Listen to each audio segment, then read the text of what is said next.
A 76 anni dall'entrata in vigore della Costituzione italiana, Nuoro celebra le 6 personalità che nell'immediato dopoguerra dettero il loro apporto dal capoluogo e dai paesi limitrofi per la stesura di quella carta nata per garantire agli italiani i diritti e le libertà negati loro nel ventennio fascista e che ancora oggi è un caposaldo di valori democratici agli occhi del mondo. E lo fa con un convegno organizzato dall'Istasac che con il sostegno dell'Ordine degli Avvocati di Nuoro e patrocinato dal Comune di Nuoro, tenutosi questa mattina al Tene, indirizzato agli studenti degli ultimi anni delle scuole superiori, dal titolo "Dalla provincia di Nuoro all'Assemblea Costituente". Il ricordo, sotto il coordinamento del professor Giuseppe Puligheddu, di 6 figure politiche e intellettuali vissute o transitate dal nuorese che, come le altre madri e padri costituenti, hanno messo da parte le diverse appartenenze politiche per stilare un documento che riportasse l'Italia sulla strada della democrazia. 5 sardi: Palmerio dell'Itala, Salvatore Manironi, Gesumino Mastino, Pietro Mastino, Francesco Murgia,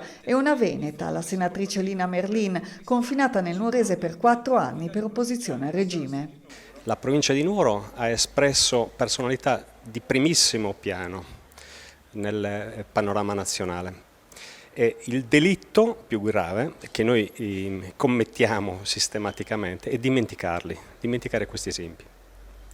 Il convegno di oggi invece vuole rimetterli in primo piano, proponendone lo studio a scuola in modo sistematico anche con i materiali che dopo il convegno metteremo a disposizione delle scuole. Un momento per trasmettere ai ragazzi l'importanza dei valori democratici, dell'uguaglianza e del rispetto, che vede però un'occasione mancata. Il panel di interventi sul palco, tra saluti istituzionali e relatori, vede solo una donna, la professoressa Monica Fioravanzo, presente in videoconferenza. Quasi 80 anni dopo Lina Merlin ci si aspetterebbe che la presenza professionale femminile non fosse più un unicum.